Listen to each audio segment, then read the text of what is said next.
ya. Ibu, monggo. Oke, sip. Assalamualaikum warahmatullahi wabarakatuh. Suara saya jelas, Bapak Ibu semua? Waalaikumsalam warahmatullahi wabarakatuh. Jelas. Alhamdulillahirrahmanirrahim. Masih ya? Puji syukur CCTV kita haturkan tambah kepada sing Tuhan di Yang Maha Esa jenenge karena kita taman masih diberikan samping lho. kesehatan, Kan kesempatan aku njaluk wingi bisa ngono kan hadir gak di ono. belajar Sing bareng iku ya, tembusane iku lho, meskipun dalam tembusane iku lho. keadaan Sing cedek sibuk sekolah iku lho. dan juga Cedek apa jalan raya. Gak ono kan iku ngantuk arek-arek ndek mungkin kono ya, atau ada sengitane. yang belum makan juga ya. Kan ono. Alhamdulillah teman-teman sekalian, saya ucapkan Sing terima di kasih tangga teman-teman bisa ono, hadir sing di di sini. pinggir-pinggir gak ono. Yang terhormat Bu Ya. Reti, ya saya juga ucapkan terima kasih Bu Reti sudah menyempatkan waktunya untuk ngajarin kita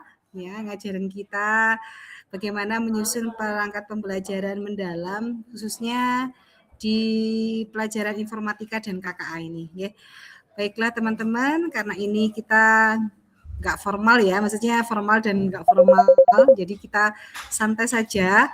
Sebelumnya biar tujuan kita tercapai dengan baik, marilah kita mulai pertemuan kali ini dengan basmalah. Bismillahirrahmanirrahim. Baik, langsung saja Bu Reti ya. Nah ini Bu Reti saya perkenalkan dulu nih, ini teman-teman kami MGMP yang pernah kita belajar ya. Kita belajar dulu di mana? Di BPGTK ya. Kita belajar apa teman-teman kemarin? Meki-meki ya. Meki-meki. Ya, meki-meki ya. Jadi sekarang kita ingin belajar yang lebih dalam lagi Bu Reti. Terima kasih atas perkenannya. Monggo saya berikan ke jenengan. Baik, terima kasih Bu Reti untuk kesempatannya nggih. Bismillahirrahmanirrahim. Assalamualaikum warahmatullahi wabarakatuh. Waalaikumsalam warahmatullahi wabarakatuh. Selamat siang, salam sejahtera untuk kita semua. Nggih, yang terhormat Bu Reti selaku Ketua MGMP TIK nggih, SMP MTS Kota Batu beserta pengurus. Kemudian yang berbahagia Ibu dan Bapak sekalian, guru-guru hebat ya, siang-siang atas guyup gitu ya, semangat guyup untuk kemajuan di Kota Batu. Tidak ada di sini ada kepala sekolah atau pengawas dan lain sebagainya, tapi berkenan untuk hadir siang hari ini. Bapak Ibu, ini sebenarnya tidak perlu kenalan karena kemarin kita sudah kenalan di BPGTK nggih. Pak Iqbal wis ada kok tadi. Saya siang hari ini sebetulnya bukan menggurui atau mengajari Bapak Ibu ya, tapi di sini kita sharing, berbagi, ada update-update apa sih di Kementerian Pendidikan terkait dengan pembelajaran informatika dan KKA gitu ya. Sebetulnya kemarin itu adalah gayung bersambut ketika saya itu kok gini ya, kangen banget gitu ya sama Bu Ratih, tiba-tiba kepikiran gitu ya. Saya telepon beliaunya, Bu, aktivitasnya apa? MGMP-nya gimana, masih aktifkah pertemuannya gitu, karena di tahun 2026 itu pelatihan itu sebetulnya berbasis komunitas Ibu dan Bapak. Jadi kemarin mungkin di opera-opera di Sindara itu ya untuk mendaftar oleh stakeholder di daerah juga di Dinas Kabupaten Kota itu untuk mendaftar ke Sindara, semuanya sudah terdata. Namun demikian, ternyata pada saat pelaksanaan itu belum semua kabupaten kota itu bisa dicakup pelatihan PMKKA di tahun ini gitu, karena adanya Mbak Evi yang tidak pergi-pergi nih. Efisiensi yang tidak kunjung selesai nggih Bapak Ibu. Jadi ada beberapa hal yang kemudian akhirnya kita berbagi dengan mata pelajaran lain. Ada yang dapat kuota bahasa Indonesia, ada yang dapat KKA, ada yang dapat kota-kota lain gitu, jadi map lain, sehingga harus berbagi. Itu mungkin sekedar pembuka nggih, benang merah kenapa kemarin tercetuslah ide ini. Ayo enggak apa-apa kita santai aja ya Bu gitu, kalau misalnya satu pertemuan enggak cukup nanti disambung bulan depannya, atau pokoknya sesuai dengan hari belajar Bapak Ibu sekalian di komunitas gitu nggih. Kemarin seperti itu. Saya izin share screen nggih Bapak Ibu. Ini nanti kalau ada yang berkenan Bapak Ibu sampaikan, silahkan langsung saja membuka mic ya Bapak Ibu. Jadi kita santai sehingga tidak harus nunggu saya selesai. Kalau memang pada poin yang sedang kita bahas ada terpetik pertanyaan atau ketidaksetujuan pun boleh ya Bapak Ibu, karena kan ilmu itu luas, mungkin Bapak Ibu dapat informasi dari mana, mungkin kita coba samakan persepsi di sini gitu nggih. Saya kemarin melihat flyer yang disampaikan, itu judulnya adalah ini nggih, penyusunan perangkat pembelajaran mendalam mapel informatika dan KKA. Nah, Bapak Ibu sebetulnya di saya pakai pointer dulu sebentar. Sebetulnya di penyusunan perangkat pembelajaran itu ada beberapa tahapan yang harus kita bahas dulu supaya persepsinya sama gitu. Untuk mapel informatika KKA, bahkan biologi bahasa Indonesia dan lain sebagainya itu secara pola alurnya itu sama, hanya kontennya saja kan yang berbeda nggih. Nah, ini saya mengusulkan ini kita ada 6 bahasan yang harus kita bahas dulu. Jadi mapel KKA di dalam struktur kurikulum kita itu seperti apa, itu nanti kita bahas karena ada beberapa saya temukan itu mispersepsi ya Bapak Ibu. Karena kan mapel KKA itu kita sepakat ya ini lumayan viral nggih mapelnya. Kemudian pembelajaran itu sudah di launching, tapi ada beberapa contohnya buku ajar, kemudian panduan pelaksanaan mapel itu juga belum muncul gitu. Jadi ada beberapa yang mungkin kita perlu sepakati atau kita satukan persepsi di sini. Kemudian Ibu dan Bapak nanti kita mengulas sedikit tentang konsep pembelajaran mendalam. Karena meskipun tahun lalu ada pelatihan, tapi pelatihannya itu lebih cenderung kepada konten dan penerapan TIPEK nggih, tapi untuk PM-nya di mapel KKA itu belum. Kemudian kita nanti akan membicarakan tentang taksonomi Solo, mungkin ini ada yang sudah memahami, tapi barangkali saya sering menemui guru-guru untuk mapel informatika dan KKA itu masih ada yang bingung gitu ya, nanti kita coba ulas kembali. Dan kita akan coba bedah CPTP, ATP, KKA di fase D, dan kaitannya dengan implementasi PM. Nah, sampai nanti pemilihan KKO-nya di TP itu seperti apa sih yang mencerminkan implementasi PM. Gitu nanti di situ bisa kita bedah bersama. Karena kalau kita menentukan TP-nya aja capaian pembelajarannya itu tidak memiliki korelasi dengan implementasi PM, masih surface learning, maka walaupun di dalam rancangan pembelajaran itu dokumennya itu tertulis ada pengalaman memahami, mengaplikasi, dan lain sebagainya, itu sebetulnya secara esensi itu belum gitu Bapak Ibu. Kemudian yang kelima adalah kita akan bisa nanti Bapak Ibu melakukan perancangan pembelajaran dan asesmennya gitu ya, nanti poin-poin atau langkah-langkahnya seperti apa. Kemudian kalau menghendaki mungkin kita review contoh-contoh rancangan pembelajaran yang sudah Bapak Ibu buat di komunitas juga silahkan. Seperti itu nggih. Nah, ini saya tanyakan dulu, ini sepakat atau tidak Bapak Ibu? Nanti kalau satu pertemuan tidak cukup ya kita lanjut lagi bulan depan gitu ya. Iya. Nah, Bapak Ibu, ini sebelum ke sana saya mau cek ombak dulu ini kemarin implementasi tahun 2025 seperti apa. Silahkan Bapak Ibu, ini saya ada sedikit semacam refleksi awal gitu ya. Kesiapan atau pengalaman Bapak Ibu kemarin di dalam mengimplementasikan KKA, boleh yang terintegrasi atau sudah diimplementasikan secara mapel terpisah atau belum, itu tidak apa-apa, nanti kita coba lihat bagaimana variasinya di Kota Batu. Monggo berkenan untuk isi kuesioner Bapak Ibu, saya masukkan ke chat aja ya linknya ya. Nah, boleh Bu. Dimasukkan chat. Chat ya.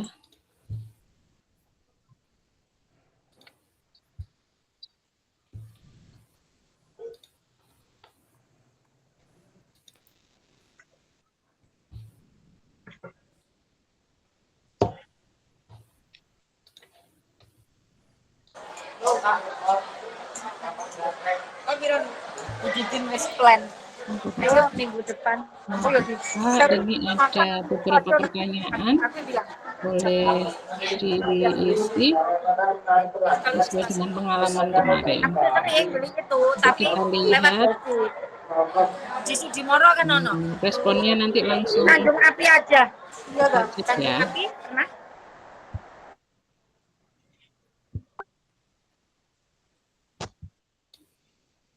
Nah, kita bisa lihat ini, nanti kita bisa ada analisis sederhana nanti di respon sini ya. Monggo Bapak Ibu silahkan dicoba untuk ngisi ya. Ini bukan tes ya Bapak Ibu. Saya hanya ingin melihat saja ini variasinya di Kota Batu seperti apa implementasi di 2025 kemarin. Terus harapan Bapak Ibu itu terkait dengan implementasi dan apa ya, dukungan peningkatan kompetensinya itu seperti apa? Apa elemen yang sudah dikuasai semua atau saya masih butuh Bu untuk konten dan pedagogiknya pada elemen ini gitu nggih, monggo nanti bisa diisikan di situ.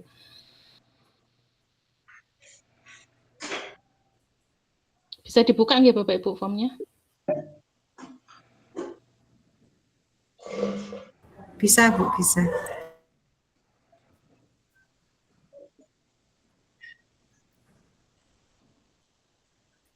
Yang 5 menit gitu aja cukup ya Bapak Ibu. Diisi singkat-singkat gitu aja, dipilih. Kebanyakan itu kuesionernya memilih.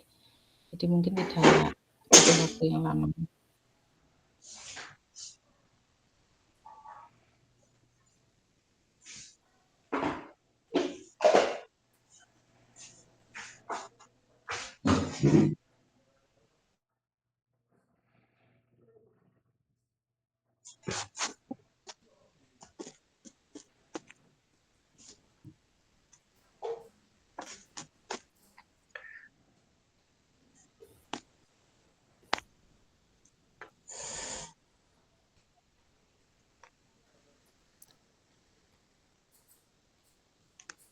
Pembukaan terbatas kalau yang semua belajar.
Oke, baik, sambil diisi ya Bapak Ibu. Ini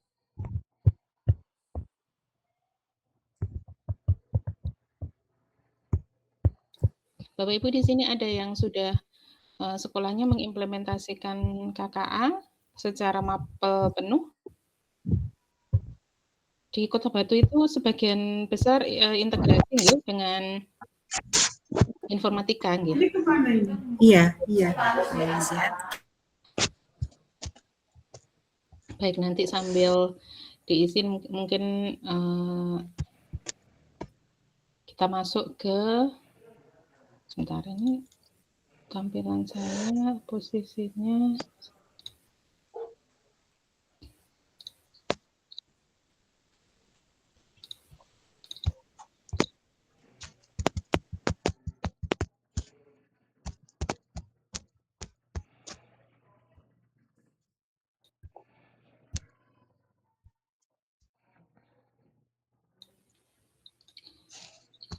Bapak Ibu, terkait dengan mapel KKA di dalam struktur kurikulum kita, sebentar, oke. Itu ini mungkin bisa dibaca di ini nggih, apa namanya, naskah akademik ya. Tetapi yang perlu kita mungkin refresh bersama gitu nggih.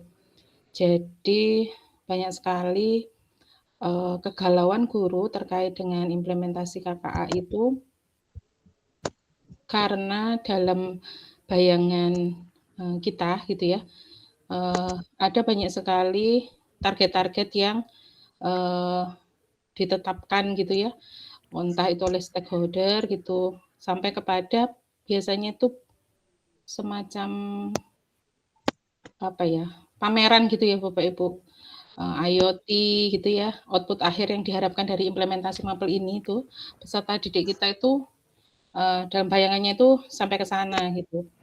Padahal kalau kita merujuk kepada peraturan yang dikeluarkan oleh Kementerian Pendidikan Dasar dan Menengah, apa tujuan dari mapel ini, itu secara general itu ada 1 sampai dengan 5 ini. Dan yang poin nomor 1 itu adalah terampil berpikir komputasionalnya. Ini beririsan dengan mapel informatika. Kemudian adaptif dengan perkembangan teknologi ini jelas, cakap sebagai warga masyarakat digital itu juga jelas. Kemudian terampil mengelola memanfaatkan data, ini juga ada nih di informatika. Terampil berkarya, menghasilkan rancangan atau program melalui proses coding dan pemanfaatan KA. Nah ini KA yang ini mungkin di informatika itu belum secara eksplisit gitu nih, belum ada. Nah dari sini Bapak Ibu, apakah masih ada yang bingung gitu nih, kenapa kok malah muncul mapel baru tidak mengembangkan saja elemen di KKA, elemen di informatika ditambahi KA gitu nggih. Apakah masih ada pertanyaan seperti itu Bapak Ibu? Atau sudah ini semua nggih? Sudah paham rasionalnya semua? Kira-kira kenapa Bapak Ibu?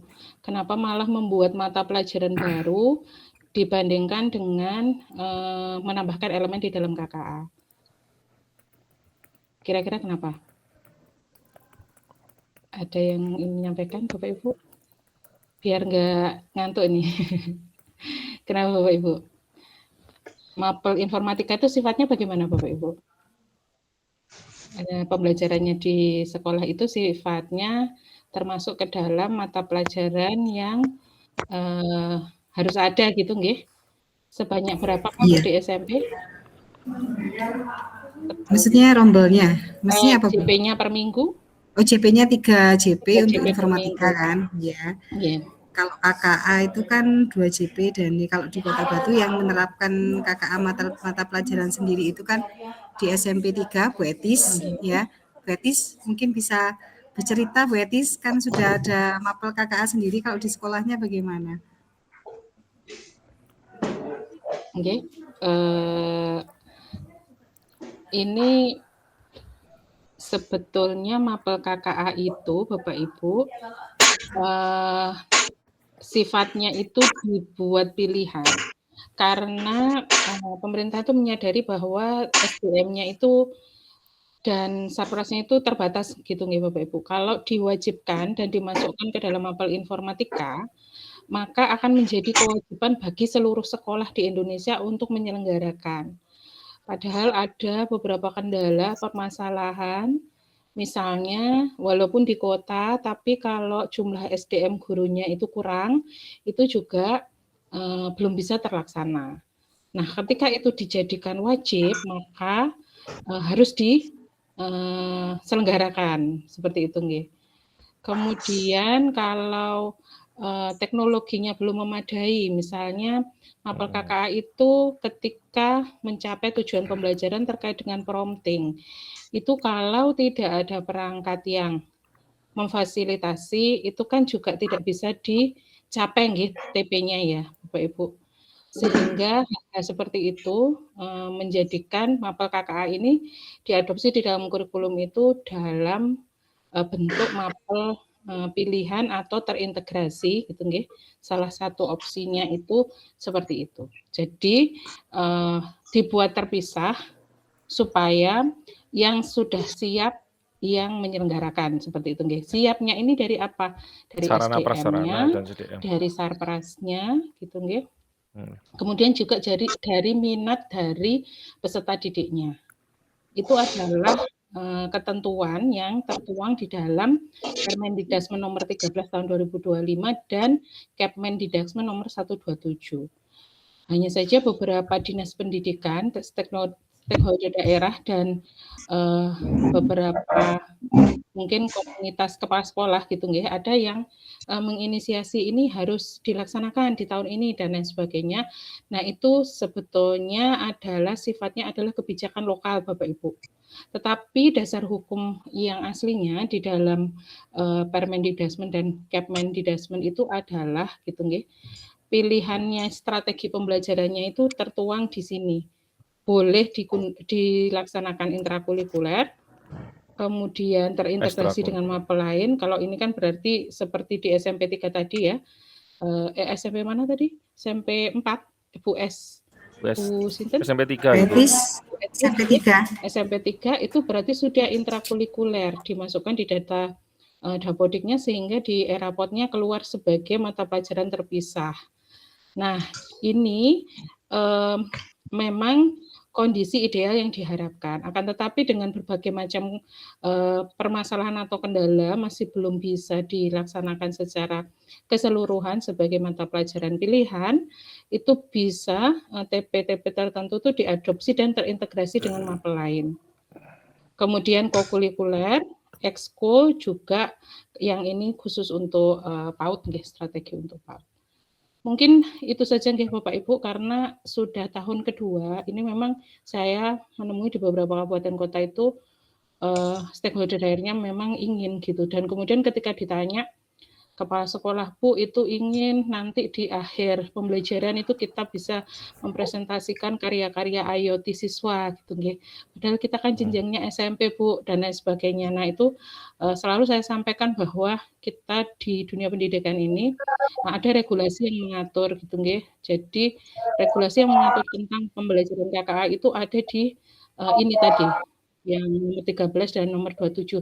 Silahkan selama itu masih belum ada regulasi penggantinya, itu dipegang nggih Bapak Ibu, karena kondisi masing-masing daerah itu berbeda.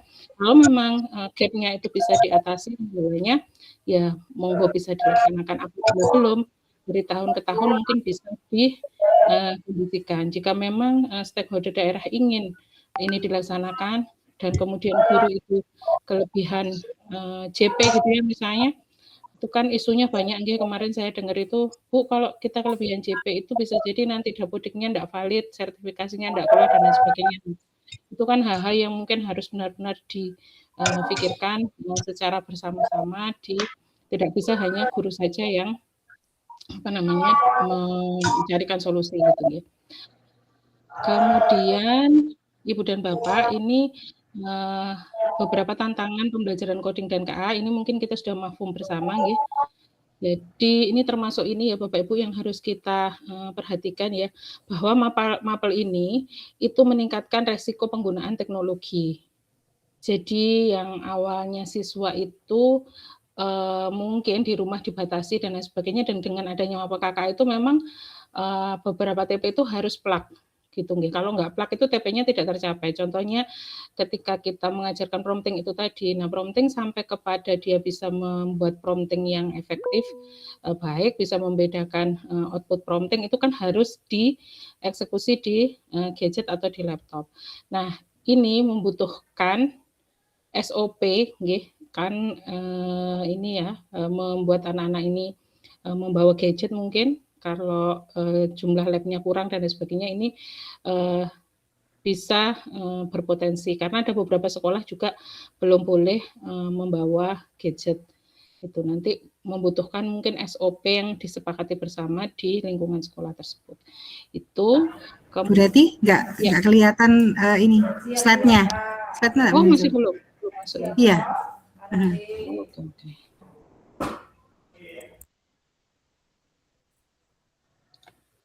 Ini ya. Jadi tadi sampai mana berarti? Nah, itu. Yang ke management tadi sudah ya. Terkait dengan penyusunan capaian pembelajaran CP di Mapel Coding dan KA itu tim pusat itu merujuk kepada beberapa framework kompetensi dan Bapak. Ini ada untuk coding itu menggunakan punyanya UNESCO dan CSTA. Kemudian yang KKA-nya ini KKA-nya ini karena dinamis ya, jadi menggunakan versi yang terbaru. Kalau coding itu relatif sama, ini masih menggunakan yang tahun 2018 dan 2017. Sehingga Bapak Ibu, capaian pembelajarannya ini kita sudah menggunakan standar yang berlaku di dunia gitu ya. Maksudnya tim pusat itu merumuskan berdasarkan standar yang ada menggunakan rujukan dari beberapa organisasi.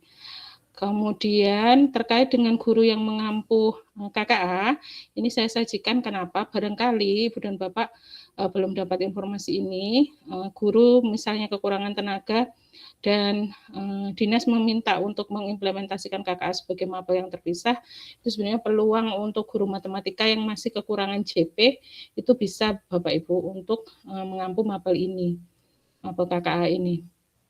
Kemudian, ini saya pakai yang SMA ya, tapi sama untuk yang SMP. Termasuk TIK dan informatika itu bisa. Itu nggih. Jadi dan informatika ini lebih luas lagi. Kalau yang informatika itu beberapa mapel lain itu boleh mengampu mapel informatika. Bapak Ibu sudah dapat informasi ini nggih, panduan mapel KKA? Sudah unduh semua? Apakah sudah? Sudah ya. Sudah saya share juga.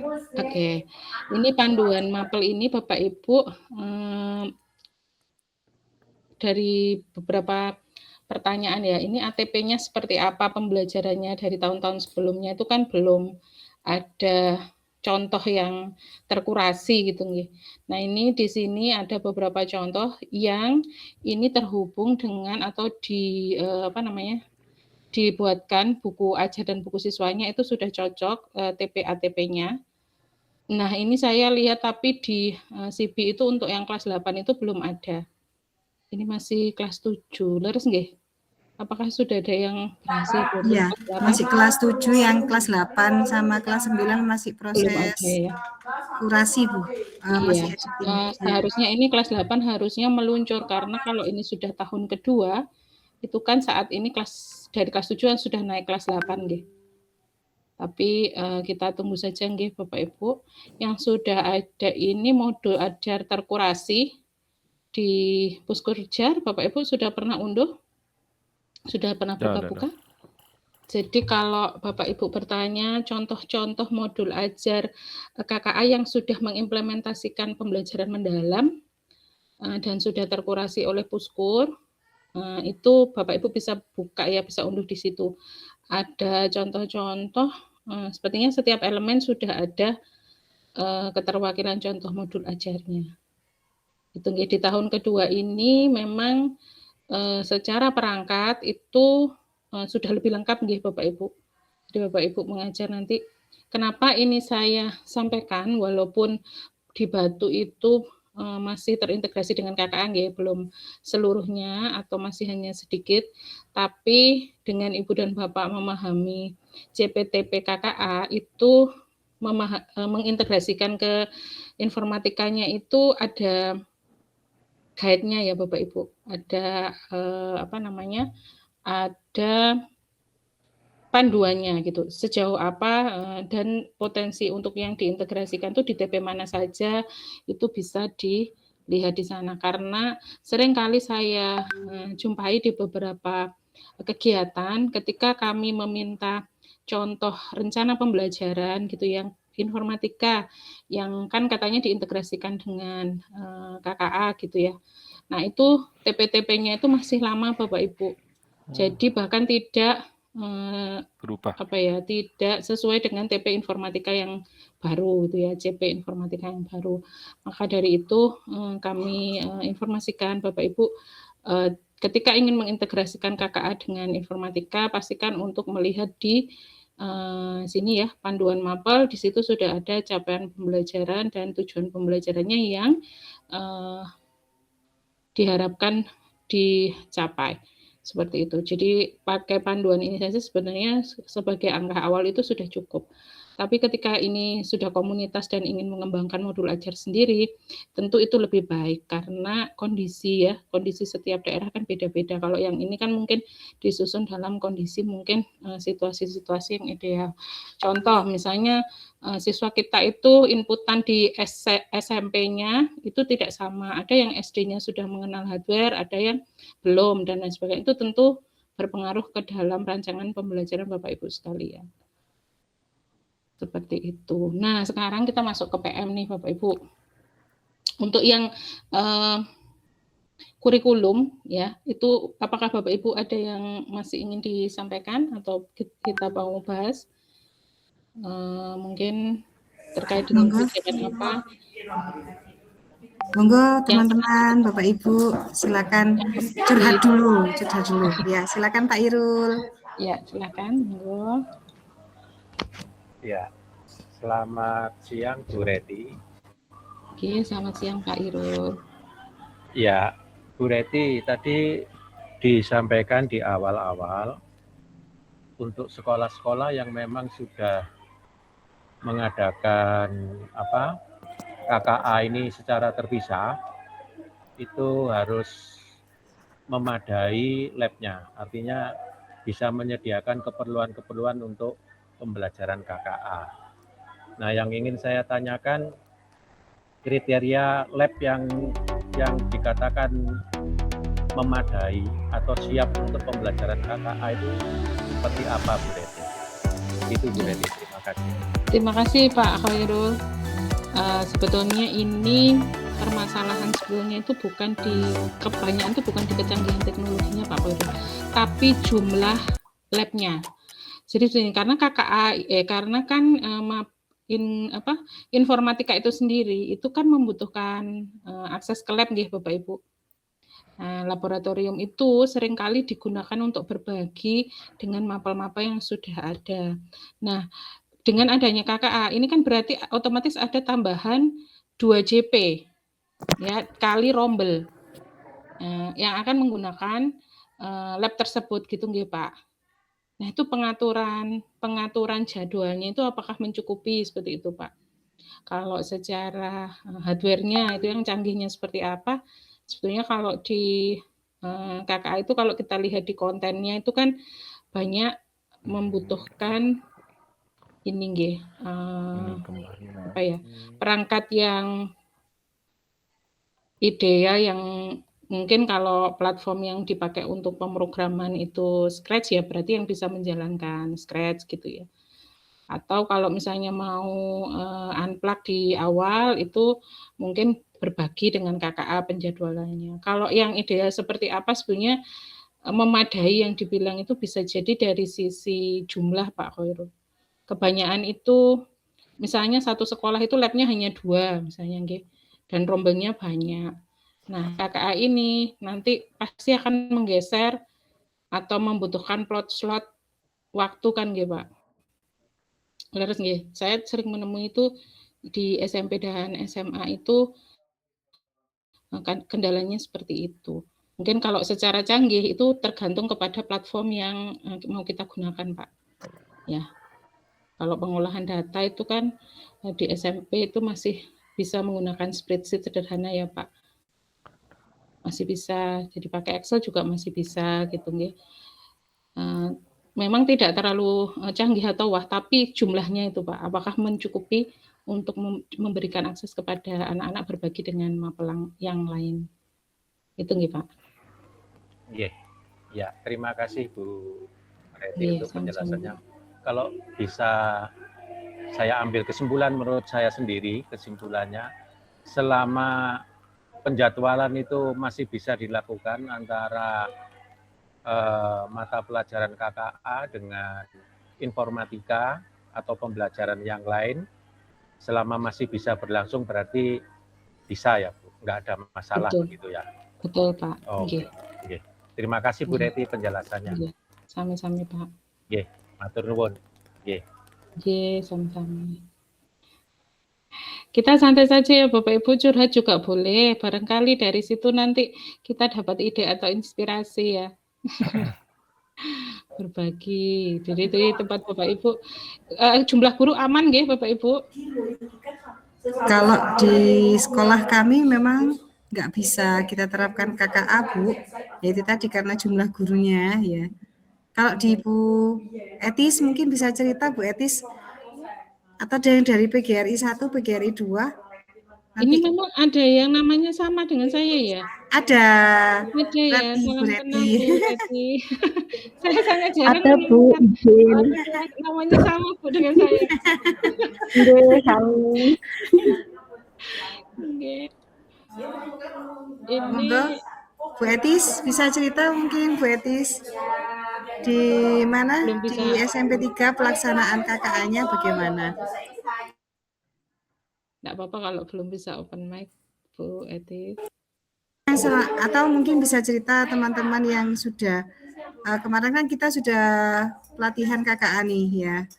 Kemudian di sekolah masing-masing seperti apa? Kalau kayak sekolah saya tuh benar-benar saya sisip-sisipkan aja gitu loh. Soalnya karena kita di informatika sendiri kan ya juga masih kurang. Kemudian banyak sekolah banyak kegiatan di sekolah. Jadinya itu kurang maksimal gitu loh. Jadi yang penting ada aja gitu. Apa hasil Gitu sih prestasinya? kalau di sekolah saya. Monggo mungkin sekolah lain bagaimana penerapannya sekalian bisa curhat Pak Willy. Kemudian silakan Nggak dikirimkan apa-apa ke kalau saya mau, gitu Bapak Ibu kan. mungkin disambi ya karena masih Iya, iya. di sekolah. Oke, Oke. nanti Dari Bapak Ibu bisa ChatGPT sampaikan ke kalau Canva. memang apa namanya berkenan untuk open Iya, mic, nyari silakan gambar langsung sing open mic apik ya. ngono. Yang Arek ya. kita akan bahas selanjutnya itu adalah materi dengan pembelajaran mendalam. Bapak Ibu ada yang kemarin ikut pelatihan PM kah di tahun lalu? Bukan pelatihan KKA ya, tapi PM. Belum. Belum ada. Oke. Kalau belum ada, kita Karena kemarin yang PM itu hanya guru IPA, guru bahasa Indonesia, kemudian dia guru itu matematika. matematika ya. Iya. Apa jenenge? Berarti ini di sini Bapak Ibu ini yang akan saya mulai dari sampaikan ini kelas sebetulnya bisa 8. juga Jadi awalnya diimplementasikan itu mulai di dari kelas modul 8. apapun. Jadi Jadi ini dia fleksibel itu selalu pengetahuan tidur tentang di PM kelas. itu Sudah dibangunin sama bisa teman-temannya, Bapak tetap Ibu aja. gunakan. Nah, ini kalau misalnya Gitu loh. nanti Akhirnya ngajarnya teman-temannya bukan KKA Bu, saya males lah informatika. gitu Nah, loh. ini tetap Anak ini dikasih tahu kok relevan gini, ya Bapak Ibu. gitu. Apakah slide saya sudah Nah, muncul? kalau di asrama sebetulnya nggak ada masalah, Ampun. karena kan satu kamar dengan Sudah, kansa. Bu. Muncul ya. Tanyain ini apa sih? Ya gitu itu Jadi anaknya. Bapak Ibu, Tapi kadang-kadang nah ini anomali. kan sering lihat ini ya, lingkaran Kadang-kadang bulat ini ya. anomali gitu. Nah, yang terakhir kemarin Infografis kan ini teman sudah ikut sering rapat lihat kah Bapak Ibu? SWM kemarin, Nah DE ini ngusili temannya biasanya juga. ini membaca Ya kan? infografis Jadi ini kan artinya dari sebetulnya inti nih ya Bapak Ibu.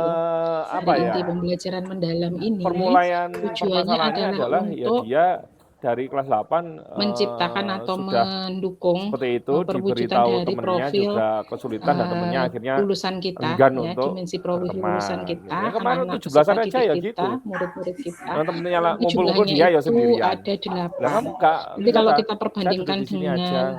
Boleh kan? Ya boleh. dimensi profil lulusan yang ada Kamu di nggak ikut. pelajar profil pelajar Pancasila itu sebetulnya mirip, hanya ada tambahan 2 yaitu kesehatan dan komunikasi. Ya, sakit, Jadi PM ya. itu harapannya nanti mengantarkan peserta didik kita menuju ke dimensi profil lulusan ini. Dengan prinsip pembelajarannya itu yang sering disebutkan itu ya Bapak Ibu, berkesadaran, bermakna, menggembirakan gitu ya. Nah, di sini pengalaman belajar apa nanti yang akan disajikan itu ada 3. Nah, ini lingkarannya itu beda nggih Bapak Ibu. Lingkaran beda Ya karena dia itu tahu ada maknanya. anak-anak Ini dari teman-temannya semua itu lingkaran itu nggak ini care sama ada dia tanda gitu panahnya loh. nggih. Dan dia Jadi sebenarnya ini enjoy dengan pengalamannya itu kesendiriannya urutannya dia. adalah memahami, setelah itu mengaplikasi, Gitu. kemudian merefleksi. Dia itu lebih ke Jadi Alma memahami sebetulnya. dulu, kemudian mengaplikasi dan merefleksi. Kalau Alma Dan Medina, warnanya itu Alma itu semakin lama semakin lebih care menggelap. Itu maksudnya sama maksudnya dia itu itu masih kedalaman oke lah. pengetahuannya Bapak Ibu ya. Karena Kan sama-sama sering kita gitu loh. sebut Sama-sama mereka surface itu learning, nggak surface terlalu learning gitu nggih. kayak ini. Nah, itu adanya pembelajaran di level memahami saja. Jadi menghafalkan konsep-konsep, kemudian belum sampai Iya, kepada mengaplikasi dan merefleksi. Ada yang sudah sampai kepada mengaplikasi, tapi belum sampai kepada merefleksi. Jerene Bulita. Ini suaranya Bu Ratih nggih. Masuk. Kemudian di sini nanti biasanya ini dimasukkan ke dalam template yang ada di rancangan pembelajaran PM. Jadi kalau Bapak Ibu beredar RPPPM itu biasanya itu memuat ini. Adanya kemitraan, praktik pedagogis, lingkungan pembelajaran dan pemanfaatan digital itu biasanya ada di poin-poin RPP-nya. Itu di situ. Jadi cara membacanya seperti itu. Nah, pengejauhan tahannya seperti apa Bapak Ibu? Sebelum ke sana, nah banyak yang menyebut sekarang kita ganti kurikulum gitu nggih. Jadi di sini saya sampaikan, kita sosialisasikan juga. Jadi pembelajaran mendalam itu bukan kurikulum nggih Bapak Ibu. Jadi pembelajaran mendalam itu adalah suatu pendekatan. Jadi kita tidak ganti kurikulum, tetapi kita mengembangkan dan mendorong suatu pendekatan di mana siswa-siswa itu, murid-murid kita itu tidak sampai sekolah tapi tidak belajar gitu. Schooling without learning itu fenomena yang terjadi. Bapak Ibu mungkin tahu ya, ada beberapa konten di sosial media itu yang menunjukkan bahkan siswa atau murid SMA itu ditanya 1 juta itu nolnya berapa gitu ya. Itu bingung gitu ya Bapak Ibu. Atau diminta membagi 200.000 dibagi 34 itu berapa, sudah enggak usah detail, dibulatkan aja. Misalnya satu kelas ini mau urunan 200.000, berarti kita harus urunan berapa. Itu kalau dengan kalkulator mungkin mereka bisa, tapi menghitung secara manual itu bingung dan lain sebagainya. Padahal itu adalah mungkin capaian pembelajaran yang ada di pendidikan dasar. Gitu nggih. Nah, berarti anak-anak itu padahal nggak pernah putus sekolah terus gitu ya masuk, tetapi ternyata ketika berangkat sekolah itu mereka tidak mendapatkan pencapaian pembelajarannya tidak tercapai, dan itu terus-menerus terjadi di setiap jenjang gitu ya, naik kelas sampai baru tahu mungkin di jenjang selanjutnya gitu ya, di SMP atau di SMA seperti itu. Nah, pembelajaran mendalam ini harapannya tidak seperti itu. Jadi pendekatan ini tujuannya adalah, nah ini sering mendengar kata ini nggih Bapak Ibu, mungkin nanti memuliakan itu yang seperti apa gitu ya, apakah menjadi teman baik murid gitu ya, sampai enggak ada batasan, yang kadang murid itu sampai bingung ini guru atau teman atau bagaimana gitu nggih. Nanti kita akan temukan lebih detail saat sudah masuk ke perancangan pembelajaran. Jadi kita akan mendefinisikan memuliakan itu nanti ketemunya di situ Bapak Ibu. Kenapa kok pembelajaran mendalam itu perwakilan kata yang digunakan itu adalah pembelajaran yang memuliakan. Memuliakan siapa? Ya guru, murid, teman di dalam satu kelas, kemudian pemangku kepentingan. Selain itu juga memuliakan ilmu dan sumber ilmu pengetahuan. Mungkin ini terbaca enggak ya? Nah ini di sana terbaca nggak Bapak Ibu? Terlalu kecil enggak? Jadi ini praktek memuliakan untuk guru misalnya nggih, itu Bapak Ibu contohnya ini implementasi pada saat supervisi pembelajaran gitu nggih. Jadi supervisi pembelajaran yang mendadak atau menakutkan gitu nggih, itu dipandang tidak relevan lagi gitu nggih. Jadi supervisi pembelajaran itu harusnya berfokus kepada pembelajaran murid, bukan mencari-cari kesalahan guru. Nah ini implementasinya seperti apa. Jadi ini sebetulnya kaitannya dengan pelatihan. Saat ini pelatihan pembelajaran mendalam di 2026 itu berusaha untuk membangun ekosistem atau budaya inquiry kolaboratif. Jadi KS, PS, dan guru itu ketika melakukan supervisi pembelajaran itu tujuannya adalah fokus pada permasalahan pembelajaran murid, bukan sekedar dokumen-dokumen pembelajaran gitu. Jadi digali permasalahan pembelajaran yang terjadi, kemudian bersama-sama merancang desain pembelajaran yang sesuai. Dan itu berupa siklus. Nah, sehingga supervisi pembelajaran ini sifatnya sudah tidak lagi dokumentatif dan mendadak. Nah, ini maksudnya adalah memuliakan guru itu. Jadi guru itu dibantu kalau ada permasalahan pembelajaran oleh KS dan PS-nya. Kemudian murid itu memuliakan bagaimana. Jadi di pembelajaran mendalam, Bapak Ibu, itu sebenarnya ada materi terkait growth mindset atau pola pikir bertumbuh ya Bapak Ibu. Tapi mungkin itu nanti akan sangat meluas.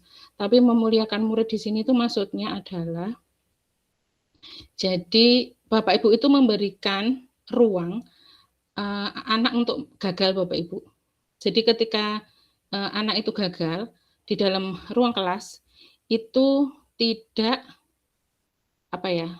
terdeteksi di akhir. Jadi sudah sumatif, baru ketahuan dia tidak mencapai hasil, baru remedial.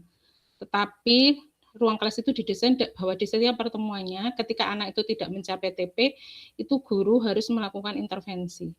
Itu prinsip di dalam pembelajaran PM. Jadi no one left behind gitu ya Bapak Ibu. Nah, kemudian guru membekali murid dengan strategi mengelola kecemasan misalnya gitu ya. Kalau guru melihat anak itu tidak terbiasa presentasi, nah itu berarti harus dibiasakan dengan gitu ya Bapak Ibu masing-masing mapel itu kalau misalnya ada proyek itu kan ada presentasi gitu. Kadang yang presentasi hanya itu saja gitu ya karena punya kemampuan public speaking yang baik. Guru berusaha untuk membekali murid itu dengan strategi mengelola kecemasan itu bisa dengan berbagai cara. Kalau memang dia masih belum bisa, itu tidak usah di-highlight misalnya ya diberi kesempatan saja terus-menerus sehingga dia menjadi terbiasa dan lain sebagainya. Itu termasuk praktek yang nanti diharapkan. Karena PM itu kalau dilihat banyak proyek-proyek nggih. Nah, di proyek-proyek itu pasti akan ada kesempatan untuk presentasi. Jadi guru memiliki strategi yang baik untuk membagi peran di setiap kelompok sehingga ketika anak itu presentasi mungkin bergiliran dan ketika ada yang presentasi murid yang lain tidak boleh melakukan aktivitas yang lain. Jadi harus memperhatikan. Ini adalah praktek memuliakan sesama teman. Kadang kalau ada yang presentasi itu tidak memperhatikan gitu nggih. Nah, itu nanti hal-hal seperti itu tuh di-highlight di praktek pembelajaran dengan pendekatan PM gitu. Kemudian ini membangun pola pikir bertumbuh. Nanti kalau Bapak Ibu menghendaki kita sharing terkait dengan growth mindset, monggo, tapi ini tidak saya bahas lebih lanjut karena ini biasanya lebih mendalam ya. Biasanya di pelatihan itu satu modul tersendiri untuk growth mindset itu. Nah, ini penting untuk yang KKA, Bapak Ibu. Jadi kita mengajarkan kepada peserta didik kita, murid kita, itu mengajarkan adanya atribusi ketika menggunakan sumber-sumber dari orang lain ya, termasuk online ataupun offline. Itu mencantumkan. Jadi itu memuliakan ilmu dan sumber ilmu maksudnya seperti itu. Contoh ketika mengambil sumber kode dari tempat lain itu kita menyampaikan ke peserta didik kita untuk mencantumkan sumbernya dari mana. Itu nggih. Jadi ini yang dimaksud dengan memuliakan sumber ilmu. Nah, yang perlu kita bahas di sini, mungkin ada Bapak Ibu tadi kan ini nggih, saya balik lagi ke sini. Nah, ini pengalaman belajar memahami, mengaplikasi dan merefleksi dalam prakteknya Bapak Ibu itu tercantum di dalam TP, di dalam tujuan pembelajaran. Ketika kita merancang pembelajaran, karena ini kan Bapak Ibu tujuan ini kan belajar merancang pembelajaran ya Bapak Ibu.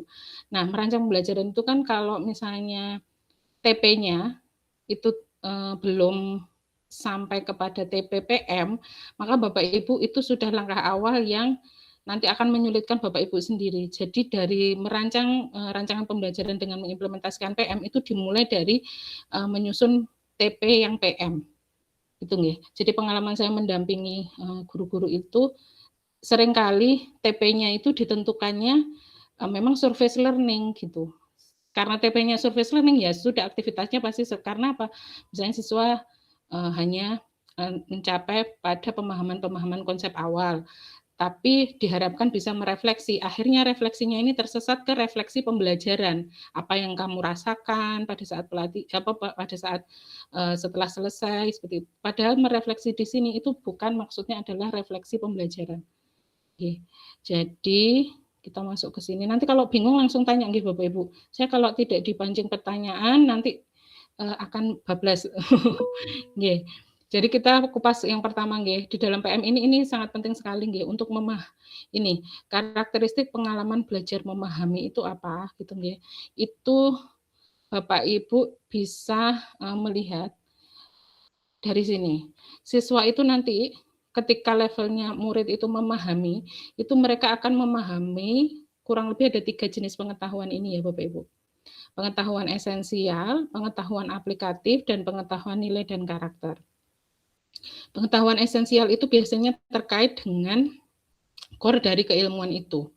Pengetahuan dasar yang fundamental yang harus diketahui terkait dengan keilmuan itu sesuai dengan level kognitifnya. Berarti kalau tentang berpikir komputasional, pasti jenjang SD, SMP, SMA itu beda. Nah, itu masih di level memahami Bapak Ibu. Pengetahuan esensial. Ini kalau contohnya bahasa Indonesia, kosakata, tata cara gitu ya. Kalau di informatika atau KKA apa berarti, Bapak Ibu? Ada yang kayak pengertiannya, ya tentang pengertian data misalnya. Ya, kayak gitu. Ya, pengertian data kalau di informatika berarti apa? Kayak data dari datum, kemudian mana jenis-jenis data. Jenis data. Oh ya. Yeah. Ada lagi Bapak Ibu ini pengetahuan aplikatif. Pengetahuan aplikatif itu pengetahuan yang fokus pada penerapan konsep. Ini masih level memahami nih Bapak Ibu. Seringkali pengetahuan aplikatif ini keliru diartikan sebagai mengaplikasi. Pengalaman belajar PM yang mengaplikasi itu sering padahal itu levelnya masih memahami pengetahuan aplikatif. Nah, itu nggih. Jadi kayak misalnya praktek misalnya ya, anak-anak praktek blog gitu ya, apa di Scratch itu, berarti dia masih pada pengetahuan aplikatif ya? Betul. Belum mengaplikasi ya? Belum. Oh. Belum mengaplikasi. Jadi level pengetahuannya masih memahami. Seperti itu.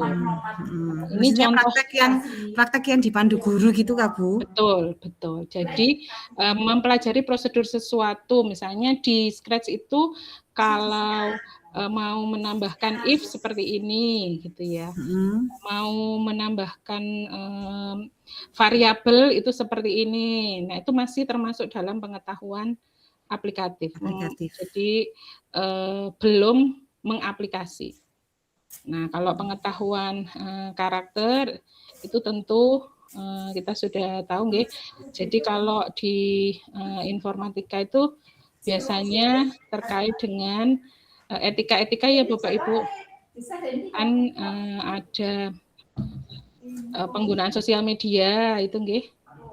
Jadi kan penanaman nilai karakter di dunia maya gitu ya. Atau apa ya, etika-etika yang tadi ya, yang seperti memberikan atribusi terhadap penggunaan source code dari orang lain gitu ya. Kita menyampaikan bahwa oh ini saya generate menggunakan AI gitu ya. AI. Nah, itu tuh atas kesadaran sendiri dituliskan gitu di proyeknya. Pada bagian ini saya melakukan modifikasi. Nah, itu harapannya nanti disampaikan. Nah, ini kalau anak-anak belum mengimplementasikan, Bapak Ibu masih menyampaikan ya, pengetahuan tersebut, itu sifatnya pengalaman belajarnya itu adalah memahami. Nah, nanti yang mengaplikasi itu seperti apa gitu ya. Jadi ciri kuncinya adalah menghubungkan pengetahuan baru dengan pengetahuan sebelumnya. Jadi sudah ada konektivitas dari pengetahuan-pengetahuan yang didapatkan di pengalaman sebelumnya. Nah, kalau yang merefleksi, ini nanti saya langsung ke sini aja ya. Kayaknya lebih mudah kalau kita ambil contoh ya. Pada ini pengalaman belajar yang ada pada topiknya kecerdasan artifisial dan generatif, itu pengalaman belajar memahami itu peserta didik menjelaskan apa itu KA generatif, menyebutkan jenisnya dan mengidentifikasi contoh penggunaan dalam kehidupan sehari-hari. Kemudian mengaplikasi, peserta didik mencoba membuat prompt sederhana menggunakan platform KA generatif. Nah, ini di sini untuk menghasilkan teks gambar lalu menganalisis apakah hasilnya akurat dan bebas bias. Jadi mengaplikasi itu sampai kepada ini nggih Bapak Ibu. Jadi mempelajari sesuatu itu tujuannya untuk apa? Gitu nggih, dan bisa melakukan analisis. Itu sudah dikatakan melaksanakan pengalaman belajar mengaplikasi. Kemudian kalau yang merefleksi itu contohnya adalah peserta didik merefleksikan dampak penggunaan KA generatif terhadap kreativitas dan etika, menyadari bahwa output KA tidak selalu benar. Nah, ini yang paling ini nggih, merancang panduan etis pemanfaatan KA di lingkungan sekolah. Jadi selain dia memahami ini, mampu mengaplikasikan di kehidupan sehari-hari. Ini satu kesatuan ini bisa dikatakan sudah mengimplementasikan pembelajaran mendalam. Kenapa? Karena PM itu kan prinsipnya kan ada kebermaknaan ya Bapak Ibu. Jadi kan tiga prinsip PM itu kan berkesadaran, bermakna, menggembirakan. Nah, berkesadarannya ini kebermaknaan ini itu implementasinya dalam pembelajaran ini dalam pengalaman belajar ini. Gitu nggih. Nah, lagi contoh. Tadi prompt engineering sudah ya. Nah, analisis data. Analisis data, memahami, peserta didik menjelaskan pengertian data, jenis data, dan cara pengumpulan data sederhana. Mengaplikasi itu seperti apa? Mengaplikasi itu contohnya mengumpulkan data sederhana, misalnya kebiasaan belajar teman di kelas, mengolah data dalam spreadsheet, dan menyajikan dalam bentuk tabel atau grafik. Di sini bedanya itu dengan praktek biasa, ini ada kasusnya Bapak Ibu yang dekat dengan peserta didik. Sesuai umurnya, kebiasaan belajar teman sekelas. Jadi di sini ada kebermaknaan. Jadi mengaplikasi itu bedanya. Ini kalau Bapak Ibu itu misalnya ya, ini contoh bagus nih.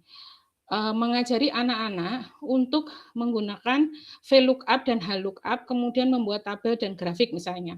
Itu tapi datanya dummy. Itu pengetahuan apa Bapak Ibu? Aplikatif ya. Kalau datanya dummy aplikatif ya. Memahami Bu. Memahami aplikasi misalnya. Betul. Ya. Jadi ini yang saling mispersepsi. Kalau datanya masih dummy dan tidak ada masalah yang diselesaikan, itu levelnya masih memahami. Memahami apa? Pengetahuan aplikatif. Ya, kalau kita balik ke sini tadi. Nah, ini kan pengetahuan yang didapat dari pembelajaran dalam pengalaman memahami, nggih, kan ada ini. Yang saya sebutkan tadi di Excel tadi, walaupun itu sudah mengolah-olah data, itu belum mengaplikasi Bapak Ibu. Karena pertama, datanya masih dummy. Jadi belum problem solving yang sebenarnya. Nah, kalau yang mengaplikasi di sini, ini, jadi dia mengumpulkan data yang sebenarnya. Jadi ada proses pengumpulan data. Anak-anak misalnya 5 orang atau berapa orang itu mengumpulkan data. Nah, itu kemudian data yang dikumpulkan itu kemudian diolah masing-masing anak. Kemudian sampai anak-anak itu bisa menyajikan dalam bentuk spreadsheet data yang sebenarnya itu, maka itu bisa dikatakan pengalaman mengaplikasi. Jadi ada kebermaknaan di sini. Kemudian merefleksinya apa? Peserta didik menganalisis pola data yang ditemukan, menarik kesimpulan dan mengaitkannya dengan pengambilan keputusan di lingkungan sekolah. Misalnya, menentukan waktu belajar yang paling efektif. Jadi adanya kebermaknaan di sinilah yang membedakan antara pengalaman belajar PM dan bukan. Bisa dipahami nggih Bapak Ibu?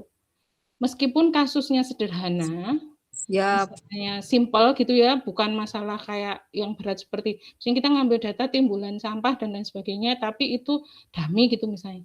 Itu sifatnya masih belajar pengetahuan aplikatif. Tapi kalau sudah walaupun simpel, tapi itu mungkin ada di lingkungan sekolah atau diminta untuk ke RT misalnya, minta buatkan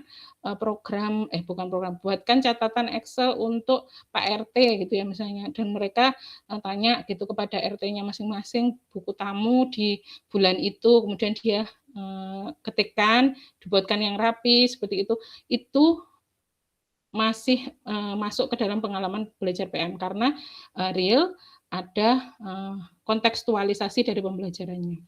Gitu nggih, Bapak Ibu? Bisa dipahami nggih? Nah, untuk memudahkan Bapak Ibu, ini ada pemetaan. Ini dapat dari modul pelatihan di tahun 2025. Sumbernya dari situ nggih, ini saya ngambil dari modul pelatihan PM tahun 2025. Kenapa di tahun 2026 tidak ada? Karena dianggap ini kan sebetulnya mengulang gitu nggih. Padahal kalau untuk KKA kan belum ya, belum mendapatkan PM kita. Makanya ini saya sajikan. Jadi ada pemetaan, Bapak Ibu mungkin bisa menemui taksonomi Bloom gitu nggih. Ini nanti bisa dipetakan dengan pengalaman belajar PM. Jangan keliru nggih Bapak Ibu. Di sini PM itu bukan taksonomi ya. Pengalaman PM belajar PM itu bukan taksonomi. Jadi ini disandingkan itu untuk memudahkan saja.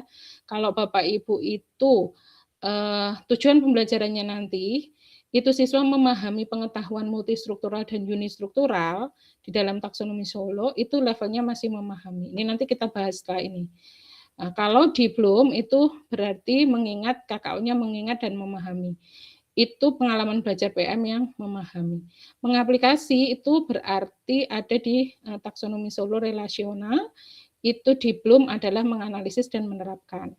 Kemudian pengalaman belajar PM yang paling dalam gitu ya, karena ini pembelajaran mendalam, itu di taksonomi Solo itu ada di extended abstrak, berpikir abstrak yang mendalam, itu di taksonomi Bloom itu di mencipta dan mengevaluasi. Seperti itu. Nah, nanti di sini ya. Kelihatankah Bapak Ibu? Kenapa taksonomi Solo itu dibahas secara khusus? Karena ini sebenarnya bukan bagusan mana sih gitu ya, bukan dengan Bloom gitu. Tapi untuk melihat kalau di taksonomi Solo itu karena kita berbicara kedalaman pengetahuan gitu ya, dalam tanda petik ya, kedalaman pengetahuan peserta didik kita itu kita perlu adanya mistar atau penggaris gitu ya, untuk mengukur. Nah, itu di Kemendikdasmen itu referensi kita menggunakan taksonomi Solo. Kalau lihat di gambar ini Bapak Ibu ya, ini taksonomi Solo itu bahkan dimulai dari yang prestruktural, tapi ini kita tidak bahas ya, ini belum berpengetahuan ya, maksudnya tidak tahu pun itu di dalam taksonomi Solo itu direpresentasikan, tapi ini kita bisa abaikan, kita bisa mulai di sini, unistruktural, multistruktural, relasional, dan extended abstrak. Di infografis ini itu sebetulnya memudahkan kita untuk mengingat Bapak Ibu. Jadi unit struktural itu bentuk pengetahuannya itu hanya batang dan satu. Jadi dia tuh terpisah-pisah, tidak terhubung. Jumlahnya hanya satu saja. Kemudian kalau yang multistruktural itu sudah mulai banyak, tapi juga belum terhubung. Dia hanya tahu satu hal. Kadang tuh kalau misalnya pembelajaran data ya definisi data gitu, dia baru tahu itu.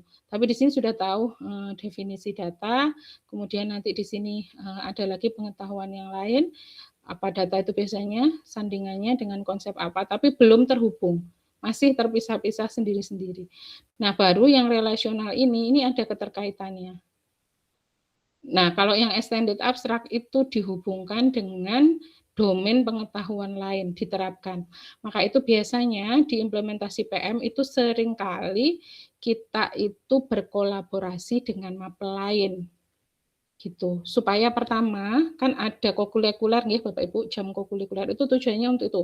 Pertama, supaya anak-anak itu kalau semua mapel mengimplementasikan PM, otomatis proyek kan jadi banyak ya Bapak Ibu. Tiap mapel ada proyek. Nah, itu anak-anak kan mungkin kewalahan, gurunya juga kewalahan, wali murid juga kewalahan. Maka untuk memudahkan efisiensi biasanya itu digabungkan proyeknya dalam satu proyek besar, itu nanti merupakan implementasi dari beberapa mapel gitu. Nah, itu merupakan contoh untuk extended abstract. Contohnya ini. Untuk TP memahami perangkat kecerdasan KA sederhana misalnya, pengetahuan unistrukturalnya itu Google Assistant bisa menjawab pertanyaan.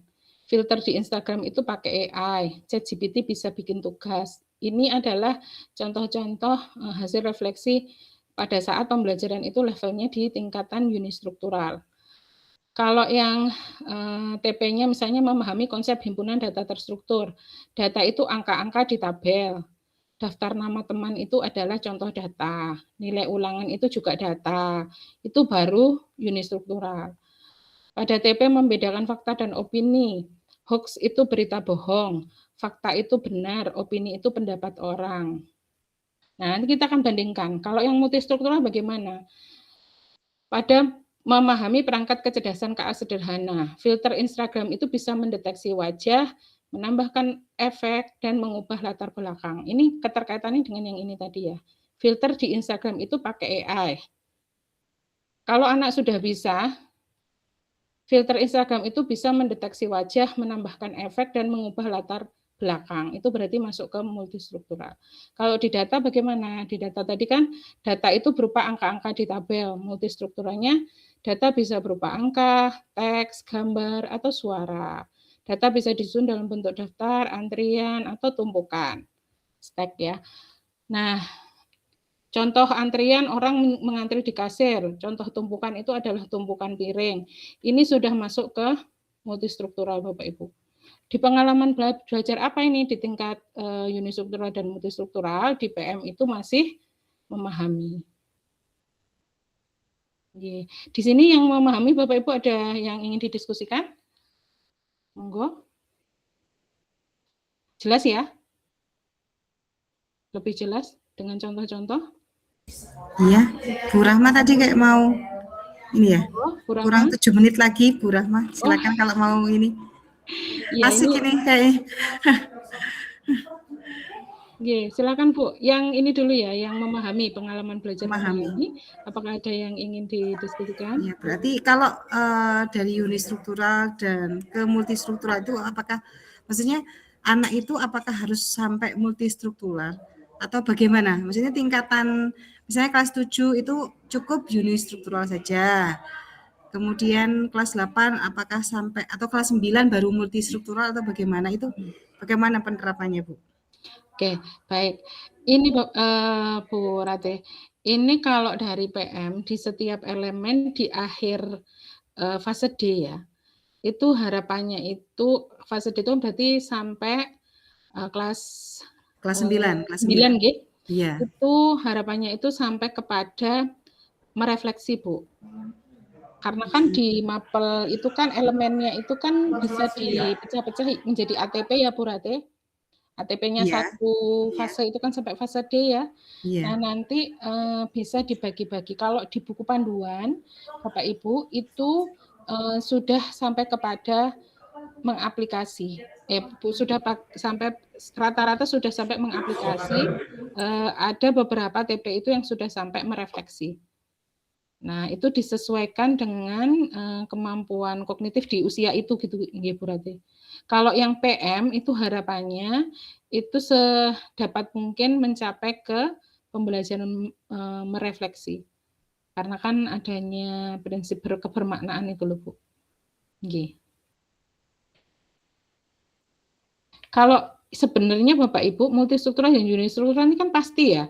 Pasti diajarkan kan ya. Ini kan surface learning ya, Mas Ihan ya. Iya, ya, tapi kan maksudnya untuk mengambil kesimpulan seperti itu apakah cara mengasesmennya itu seperti apa? Apakah cukup anak-anak itu dengan sumatif kemudian disertik ada pilihan ganda kayak gitu kan mungkin ya kurang kita bisa tahu ya anak ini sudah paham apa enggak atau juga kalau seperti itu kan coba-coba saja gitu kan ya. untuk mengukur bahwa anak ini sudah paham di tingkat multistruktural atau unistruktural itu asesmen apa yang mestinya yang cocok dengan ya ini ya. Iya, ini berarti ini lompat ke topik asesmen ya Bapak Ibu. Ini jadi kan di dalam perencanaan pembelajaran itu kan ada kita merencanakan strategi pembelajarannya dan merencanakan asesmen G. Jadi di PM itu ada juga asesmennya Bapak Ibu. Asesmen di PM itu sebagian besar itu diharapkan adalah asesmen formatif. Jadi di sebelum asesmen sumatif itu ketika merencanakan pembelajaran itu diperbanyak asesmen formatifnya. Nah, kalau memang TP di hari itu Bapak Ibu itu baru pengalamannya belajar memahami, berarti formatif di hari itu ya memang levelnya tingkat multistruktural dan unistruktural. Gitu nggih. Nah, kalau misalnya topik itu berlanjut di pertemuan selanjutnya dan pengalaman belajar di pertemuan selanjutnya itu sudah mengaplikasi, berarti di situ nanti berbasis proyek kan Bapak Ibu, berarti asesmennya ya harus membuat rubrik asesmen proyek. Bisa dipahami nggih? Jadi kalau ditanyakan asesmennya, itu bergantung kepada TP-nya. TP itu kan ada sambungan-sambungannya, jadi ATP gitu nggih. Nah, pada saat Bapak Ibu itu melakukan asesmen pembelajaran, dilihat TP-nya di hari itu. TP di hari itu, apakah tujuan pembelajarannya itu sampai level multistruktural, unistruktural? Kalau iya, berarti mungkin kuis saja cukup. Tapi ketika di pertemuan selanjutnya mungkin masih bersambung topiknya dan pengalaman belajarnya itu masuk merefleksi, gitu nggih, sampai mengaplikasi sampai bahkan merefleksi, berarti Bapak Ibu harus mengembangkan rubrik untuk merefleksi, bisa peer sesama teman. Itu bisa nggih, kan beberapa rubrik asesmen itu kan sesuai dengan tujuannya kan banyak ya Bapak Ibu, ada observasi, ada rubrik, ada penilaian portofolio gitu nggih. Semoga menjawab ya Bu Ratih. Seperti itukah yang dimaksud? Iya, ya. Berarti setiap TP itu kan punya kekhasan sendiri ya. Jadi kadang cuma kayak misalnya malware gitu kan nggak sampai mendalam gitu kan ya. Betul. Nggak butuh waktu yang banyak untuk kayak gitu. Kemudian contoh kayak di TP ruang publik virtual kayak gitu kita yang maksudnya sederhana-sederhana seperti itu kan nggak sampai mendalam banget gitu loh Bu, iya kan? Sebetulnya gini Bu. Atau bagaimana? Gini kan kita membicarakan implementasi PM di pembelajaran KKA ya. Iya. Oke, KKA atau informatika juga. Implementasi PM. Jadi kalau kita membicarakan implementasi PM, itu artinya PM itu kan punya yang lingkaran tadi ya Bu ya. Lingkaran roda ini tadi loh. Nah, di sini, nah ini. Kalau Bapak Ibu itu pengalamannya hanya memahami, berarti ini surface learning. It's okay, mungkin memang Bapak Ibu menganggap oke TP-nya sampai ke sana. Berarti Bapak Ibu tidak bisa mengatakan bahwa rancangan pembelajarannya itu mengimplementasikan PM. Itu nggih Bapak Ibu. Karena apa? Implementasi PM itu salah satu prinsipnya itu adalah pengalaman belajar yang ada di PM itu adalah merupakan siklus ini, yaitu memahami, mengaplikasi, dan merefleksi. Nah, kalau peserta didik kita atau murid kita itu tidak disampaikan pemahamannya dia itu sampai ke merefleksi, berarti masih sifatnya itu surface learning. Oleh karena itu, asesmennya ya cukup memang hanya sampai sumatif pilihan ganda. Itu nggih Bapak Ibu. Bisa dipahami nggih? Nah, penggunaan PM itu bagi guru kan ini kan sebuah pendekatan nggih. Bisa saja merupakan opsi, tapi ini dari Kementerian Pendidikan memang mendorong Bapak Ibu sedapat mungkin untuk mengimplementasikan PM mungkin boleh memilih pada TP-TP tertentu gitu boleh, tidak semua TP karena apa? Mungkin waktu gitu nggih Bapak Ibu, karena nggak mungkin semuanya, karena kalau misalnya sampai ke pengalaman belajar merefleksi Bu itu butuh 1 TP aja sampai 2 atau 3 kali pertemuan, itu nggak mungkin. Nggak apa-apa, mungkin untuk semester ini saya akan merancang untuk TP ini sampai kepada pengalaman merefleksi. Untuk yang TP ini enggak, tapi TP ini kan nanti ada sambungannya di kelas 8. Nah, pengalaman mengaplikasi atau merefleksikannya akan saya sambung di kelas 8. Itu bisa Bu Ratih. Gitu nggih. Contoh Oh, malware, ya, paham. kalau misalnya malware itu ini ya, misalnya kalau multistruktural itu malware ada banyak jenis virus, worm, trojan, itu masih kalau pengetahuan yang didapat itu adalah ini cakupannya, itu berarti dia masih levelnya memahami, gitu. Okay. Kalau data, misalnya kita contoh data ya, data itu relasionalnya itu adalah misalnya ini, data yang terstruktur seperti tabel itu memudahkan mencari informasi. Misalnya daftar nilai siswa lebih mudah dibaca jika diurutkan dari nilai tertinggi yang dan terendah. Nah, tadi sudah diberikan contoh juga di sini. Data itu kalau yang mengaplikasi itu peserta didik setelah mengumpulkan data itu dia bisa menyajikan dalam bentuk grafik dan tabel. Tapi merefleksi itu dia bisa menganalisis polanya, kemudian menarik kesimpulan, mengambil keputusan di lingkungan sekolah, misalnya menentukan waktu belajar yang paling efektif. Nah, ini bentuk-bentuknya itu biasanya kan proyek kemudian presentasi ya Bapak Ibu. Berarti asesmennya Bapak Ibu mengembangkan rubrik untuk menilai hasil proyek. Seperti itu. Contoh lain, ini pada fakta, opini, dan hoax ya Bapak Ibu. Fakta, opini, hoax itu kalau multistrukturalnya adalah fakta itu bisa dibuktikan kebenarannya, opini itu adalah pendapat yang belum tentu benar. Kalau unistruktural itu dia tahu opini itu adalah pendapat. Opini itu berarti kan pendapatnya orang. Multistruktural berarti opini itu adalah pendapat yang belum tentu benar. Kemudian relasionalnya adalah, nah ini, kita bisa membedakan fakta dan opini dengan mencari sumber lain. Jika informasi hanya berasal dari satu sumber yang tidak jelas, kita harus curiga. Ini bisa didapat dari pengalaman praktek ya Bapak Ibu, misalnya disajikan fakta-fakta atau opini, kemudian anak-anak diminta untuk menganalisis. Itu termasuk dalam tingkat relasional. Berarti kalau tingkat relasional, dia di pengalaman belajar PM itu apa Bapak Ibu? Relasional, pengalaman belajar PM-nya adalah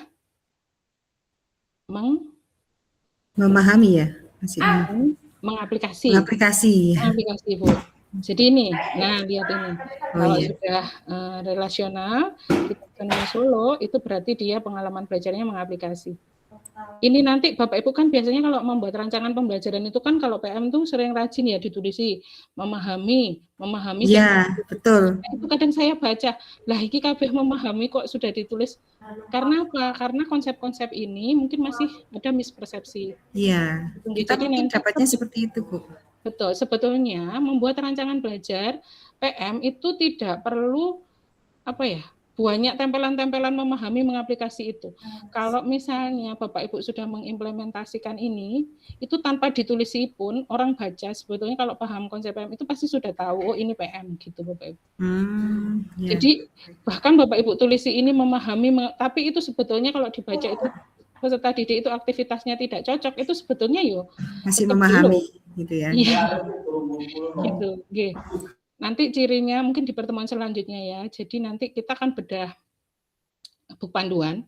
Kita bedah buku panduan, kemudian kita cari materi esensial mana yang berpotensi untuk kita kembangkan untuk sampai ke pengalaman belajar extended abstract. Nah, itu mungkin lebih menarik gitu ya. Karena kan TP-nya banyak, kemudian sudah dipetakan ini materi esensial ini, jadi supaya tidak semua diambil. Karena kadang-kadang memang ya TP-nya itu hanya TP dasar gitu kan memang ada ya. Tapi kalau memang kita ingin mengalami merancang pembelajaran dengan PM, kita harus memilih TP potensial yang bisa kita kembangkan sampai pengalaman belajarnya extended abstract. Nah, ini contoh yang extended abstract diperluas itu kalau yang data ya, supaya nyambung tadi. Ini, saya menyadari bahwa struktur data itu seperti QU dan stack, itu tidak hanya di komputer, tapi juga dalam kehidupan sehari-hari, misalnya antrian di kantin, yang pertama yang dilayani, tumpukan piring. Ini kan pengalaman belajar bermakna ya Bapak Ibu. Kenapa? Karena ada kontekstualisasi apa yang dipelajari dengan kehidupan sehari-hari. Seperti itu. Jadi pengalaman belajar PM itu adalah seluas mungkin memberikan kesempatan anak itu mengimplementasikan hasil belajarnya dalam hidupnya dia sehari-hari. Jadi dia tahu aku belajar ini gunanya untuk ini. Seperti itu. Meskipun tidak semua ya, karena kan kita ada jenjang, ada fase. Barangkali yang dipelajari di SD itu nggak semuanya bisa sampai ke sana karena nanti aplikasinya baru di SMP atau di SMA. Itu enggak apa-apa gitu. Tapi kalau memang ada TP yang potensial kita sampai kepada abstrak yang diperluas, maka harapannya itu bisa dilaksanakan pembelajarannya. Contoh lain, saya bisa menggunakan konsep pengurutan data untuk membantu guru mengolah nilai ulangan, gitu ya. Misalnya, ini karena mengambil kasus ini, misalnya guru menyampaikan hasil ujian siswa, kemudian bagaimana supaya bisa diurutkan dari peringkat tertinggi dan terendah, gitu ya misalnya. Kalau topiknya kurang relevan, mungkin bisa mengambil contoh lain, yaitu tadi mungkin berapa uang saku, atau mungkin jarak rumah seperti itu. Nah, supaya anak-anak itu paham kenapa harus seperti itu. Atau contoh mungkin membuat analisis pengeluaran keuangan sederhana gitu ya, misalnya diberi uang saku berapa sih sebulan gitu ya, dicatat pengeluaran terbanyaknya untuk apa. Kemudian ternyata saya boros itu untuk misalnya beli top up game gitu misalnya. Nah, itu anak-anak sampai di sana. Jadi saya mengolah data ini, ternyata aku bisa mengolah data ini supaya saya tahu fungsi sum itu saya bisa menjumlahkan pengeluaran saya, gitu ya Bapak Ibu. Jadi ini dikontekstualisasi, maka itu sudah bisa masuk ke abstrak yang diperluas. Membedakan fakta, opini, dan hoax misalnya, saya menyadari bahwa kemampuan membedakan fakta dan hoax adalah keterampilan hidup yang penting, bukan hanya tugas di sekolah. Di era digital, kita dibanjiri informasi setiap hari, saya harus terbiasa memeriksa sumber, membandingkan beberapa berita, dan tidak langsung percaya pada judul yang provokatif. Itu salah satu contoh pengetahuan abstrak yang diperluas.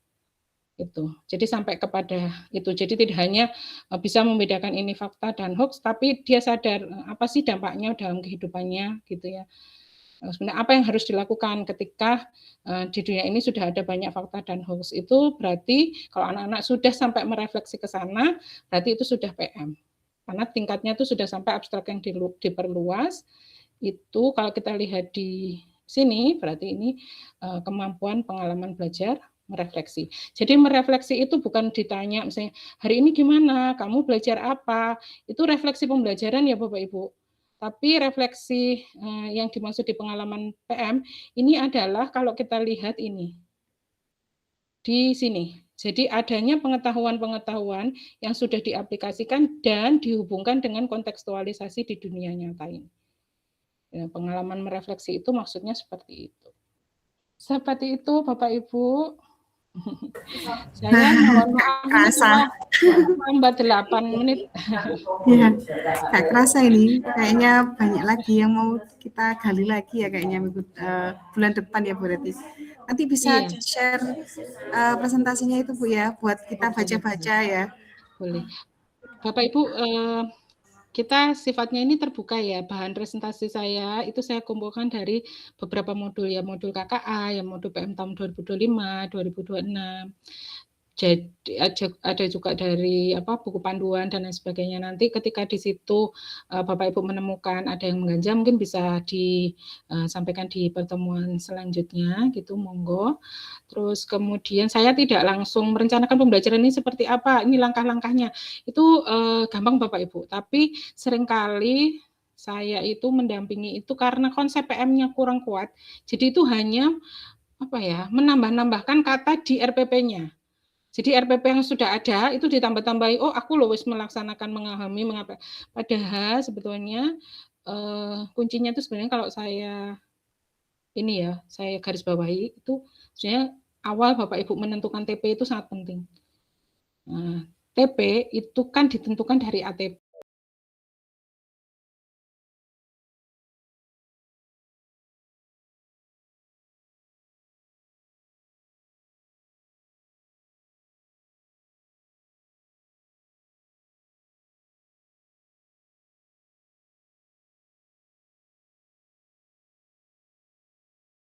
diajarkan sampai pengalaman belajar ke sana gitu.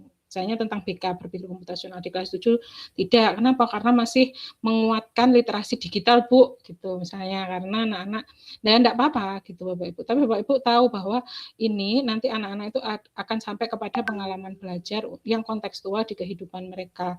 Apalagi informatika dan KKA itu Bapak Ibu itu kalau dibandingkan mapel lain itu sebenarnya sangat mudah untuk menemukan kontekstualisasinya gitu. Oke. Hampir semua mapel itu pengen dibantu KKA, Bu Ratih. Karena mereka itu kadang kan konsep konsep utuh, misalnya kayak matematika dan lain sebagainya. Nah, itu perlu bantuan KKA supaya mempermudah untuk kontekstualisasinya. Maka itu membuka peluang, Bapak Ibu tidak perlu mencari kontekstualisasi, menggandeng saja guru-guru itu sudah masuk pasti ke level abstrak meluas, karena kan diimplementasikan, seperti itu. Tuh. Paham. Betul ya Bapak Ibu. Mungkin nanti Bapak Ibu pengen tanya lebih lanjut itu bisa nanti japri saya, nanti bisa saya sampaikan ke Bu Reti ya, atau nanti bisa ditanyakan ke pertemuan selanjutnya ya Bu Reti ya. Iya. Baik, terima kasih Bapak Ibu. Nggak terasa terima kasih mungkin Bu Open Camp. Ya Open Camp dulu dong. Kita sebentar saja. Ya, biar terlihat gitu ya. Monggo Bapak Ibu kita open cam dulu, kita foto bersama dulu ya. Ya, ini biar kenal nih Bu sama Bu Reti. Pak Alfi. Nah, ini. Kok di tempat saya tampaknya kurang didik. Oke. Bisa ya. Oke, halo Pak Geri. Sudah nggak bingung Pak Geri? Nanti kita pelan-pelan saja ya. Iya Bapak Ibu. Ini kan belajar bersama ya. Saya juga kalau Bapak Ibu ada mungkin dapat dari narasumber mana, Bu, saya ikut kegiatan dengan Puskur kemarin seperti ini, monggo, saya juga belajar. Sebenarnya ini bukan yang paling tahu Bapak Ibu, tapi karena saya di UPT, jadi banyak ditugaskan gitu nggih oleh lembaga ikut kegiatan pusat. Jadi mungkin saya ngupdate saja, barangkali Bapak Ibu punya pengalaman lain bisa kita sharing gitu nggih. Iya, siap. Siapa yang dokumentasi ini? Pak Willy? Hilang gitu. Oh, hilang. Wes tak rekam wis gak apa-apa. Oke, ya. Dokumentasi foto. Sudah 1, 2, 3. Pak Bisri bisa ambil fotonya. Sudah? Ya. Oke, apa kalau informatika apa Bu ini Bu? Apa literasi? Ini apa ya? Baik, 1, 2, 3. Oke. Love. 1, 2. 1, 2, 3. Kiowo. Baik, Bapak Ibu, terima kasih atas waktunya ya. Ketemu lagi sama Bu Reti bulan depan ya. Semoga nanti pesertanya lebih banyak. Boleh mengajak guru yang lain, boleh. Selain informatika KKA juga boleh ya, karena ini banyak sekali konsep-konsep yang penting juga untuk diketahui oleh guru mata pelajaran lain. Bapak Ibu sekalian, terima kasih atas waktunya. Bu Reti juga kami ucapkan terima kasih banyak ya, sudah share belajar dengan kami. Banyak yang miskonsepsi ternyata yang selama ini kami dapatkan ya. Baik teman-teman sekalian, mari kita tutup hari ini dengan bacaan hamdalah bersama-sama dan sesuai dengan kepercayaan masing-masing. Alhamdulillahirrahmanirrahim. Saya akhiri. Wassalamualaikum warahmatullahi wabarakatuh. Waalaikumsalam warahmatullahi wabarakatuh. Terima kasih Bapak Ibu ya. Sami-sami. Terima kasih Bu.